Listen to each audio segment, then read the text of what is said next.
He's a professor of international relations and political science at the University of Toronto. Jessica already touched on this. The Canadian officials apparently confronting the U.S. negotiating team about those remarks that were leaked, and basically Trump saying my way or the highway. How are Canadians viewing this? Clearly, that did not help negotiations. No country, no leadership wants to or can afford to look to be bullied.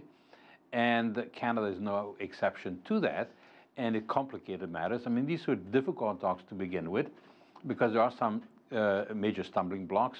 Canada wants to protect the supply management system for dairy farms that is so much opposed by the United States. We want to preserve Chapter 19, this body where you can have adjudication of disputes that Canada has done very well with in the past. There are issues relating to patents and copyrights. So all those are tough issues to resolve. And this report that appeared in the Toronto Star certainly complicated matters further. Freeland said in a tweet that she wants a win-win-win agreement. She believes that's within reach, but committed to keeping the talks going. She said the focus remains squarely on workers, families, and business. We know how important this trade is for Canada and the United States. How are people in Canada viewing all of this? Are they nervous at all? There is nervousness because even though we keep emphasizing how essential this relationship is to both parties, United States and Canada, how we have this strong friendship that goes back for a very long time, how we have the largest trade relationship with the United States from the Canadian end, and how we have 4,000 miles of non-militarized borders. The reality is that we send something like 75% of our exports to the United States. That is not the case for the U.S. The U.S. is a vastly larger economy. They are less dependent on trade than Canada is. And in any confrontation, the smaller party tends to get more injured than the larger one. And that is a geopolitical reality. And I think we sense that, even though our leaders don't always articulate that. So I think there will have to be some compromises. We hope that there will be flexibility in the case of the United States. The U.S. showed flexibility in dealing with Mexico. They reached a deal that is encouraging for Canada. At the same time, it also locks in certain things, so there may be additional pressure on Canada because of that. Did Canada make a mistake, though, by not insisting at a place at the table when these other issues were negotiated between the United States and Mexico? I think it was a mistake because now some things are baked in.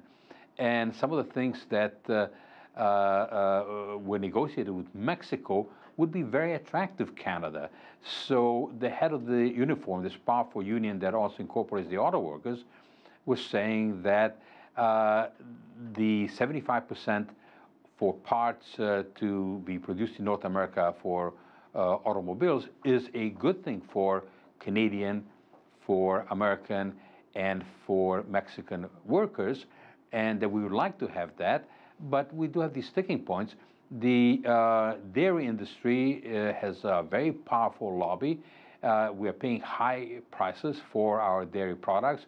There may be some compromise possibly on that, and we will have to see how this can be done in a way that is creative, because there is opposition in Quebec, and the Quebec government is facing an election.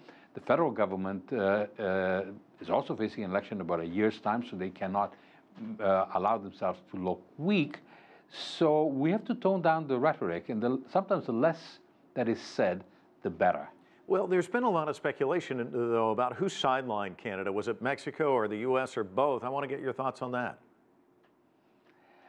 The former Prime Minister of Canada, Stephen Harper, has suggested some weeks ago that perhaps Canada should have moved bilaterally with the United States. And we said, no, we want to wait for Mexico. The reality then turns out to be that Mexico went ahead and they reached this tentative agreement. And so that bakes in certain things, and we were left out of that.